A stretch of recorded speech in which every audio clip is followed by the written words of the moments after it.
morning everyone, Carol here at Oak House Journals, and thanks as always for joining me today. I've got a super quick video today showing you the method that I use for adding fabric pockets or fabric tuck spots or belly bands to my journals. You can also use this method for creating fabric tags.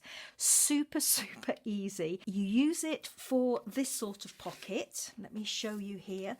This sort of pocket, which is just a super simple pocket, not a gusseted pocket, although you can use this method for a gusseted pocket if you wanted to, but I'm not going to show you that in this video. If you want to see that, then I can do another video, but today I'm just going to concentrate on just a simple pocket, a belly band or a tuck spot. It all uses the same method, and you don't actually need to use any glue or stitch if you don't want to. This end or the edges of this piece of fabric have just been cut and they won't fray. You'll get that as the absolute minimum amount of fraying, and I've left that on deliberately. Once I cut that off, this edge of my fabric will not fray, and if I turn it over, I've covered the back of my fabric with some scrap paper. As I said, you don't need to stitch round. I've stitched round mine, but the joy of adding paper to the back of your fabric, when you put things into your pocket, if you've got an open weave fabric, or for example if you've got embroidery on your fabric, then there is a tendency for whatever you pop in your pocket to catch on the back. So that's the joy of having paper on the back. And also the other benefit of having paper on the back is that when you want to attach this to your journal, you can obviously stitch through it to your journal page or your journal cover.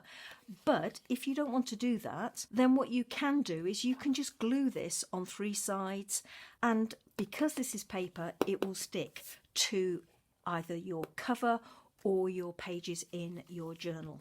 So let me show you how I've created it. Super quick method. Oh, before I do that, let me show you my back. This is a tuck spot, as you can see, and I've used exactly the same method for creating this fabric pocket. You could make a belly band and move it across to the center of your page or your cover, and as I say, you could create a tuck spot. In fact, you can do any shape whatsoever. Okay, so let me show you how I do it. Well, the secret ingredient is this stuff. Now, this is Bondaweb. I get mine, as you can see, I've got quite a lot here.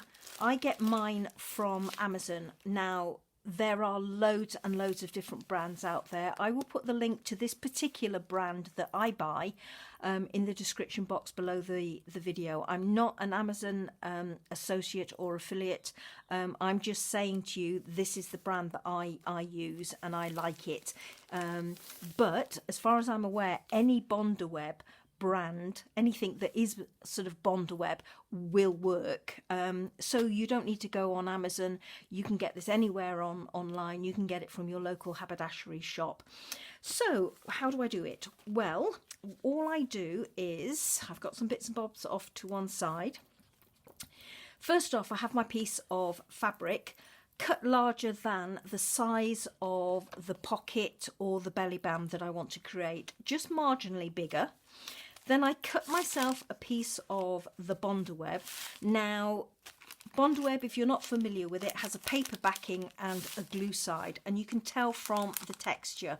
So you want the glue side uppermost, and the size of your piece of Bondaweb needs to be exactly the same size as your piece of fabric like I've got here. The reason I say exactly the same size is because once you apply dry heat to the surface, it activates the glue on the Bondaweb and makes it stick to the wrong side of your fabric.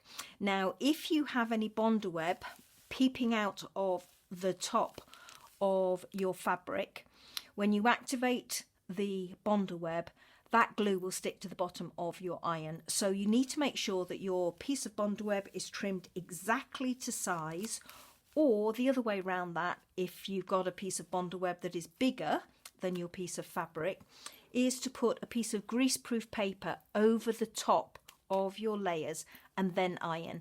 It will still activate the Bondaweb, but it will stick to the bottom of the greaseproof paper and not to your iron. And trust me, you don't want it to stick to your iron. It takes forever to clean it. So that's my major tip, to make sure that your piece of Bondaweb is cut to the same size as your piece of fabric. And just as a belt and braces, let me reiterate, the paper side goes down and your glue side is next to the reverse side or the wrong side of your piece of fabric. And then all you do is you apply your iron, a hot iron, to the whole of this piece. Make sure that you are using dry heat, you're not using steam or applying any spray. Once you've applied your heat, your Bondaweb will stick to the back of your fabric. Now I've got a piece here that I did earlier, and it does make your piece of fabric a little bit more rigid, but as you can probably hear, I've still got the backing paper on the back here, and that's going to come off in due course. So all you need to do is just peel off that paper backing, throw it away, or actually it makes good tracing paper. It also makes good deli paper style paper for adding to your journals as well. I like scrunching it up like this and then applying distress ink over the top and seeing what sort of effects I can get. Works really nicely. So don't throw that away. So here I have my piece of fabric, and as you can see, it is still very flexible. So my glue is on the back, and you will feel a slightly different texture now to the back of your fabric. It's almost got a very, very slight rubbery texture to it. So what you want to do now is get a piece of scrap paper. Now I've got a piece of paper here that's left over from some pages that I was creating earlier on. So I want this on the back of my fabric. So flip your scrap piece of paper over to the wrong side. Put your piece of fabric wrong side to wrong side like so, and just iron it again. Now again, you're using dry heat, and then what you will get is this effect, and this is where your pocket has almost been created.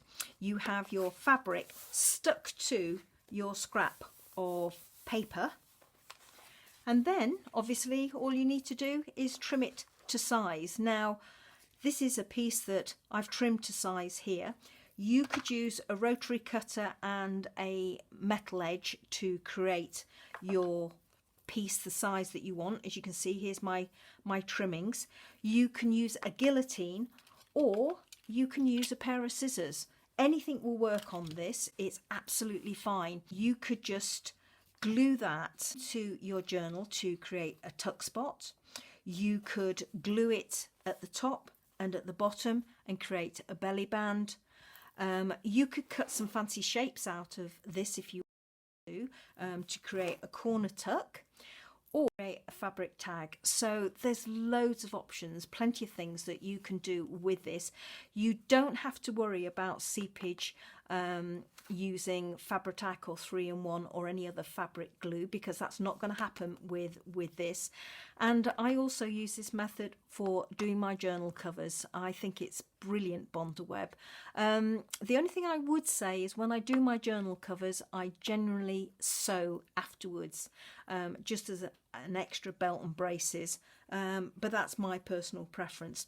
So there you go, everybody. That's just a quick and easy method, which I hope you could follow okay, for creating these little mini tuck spots, pockets, tags, whatever you want. All right, take care, everybody. Bye for now.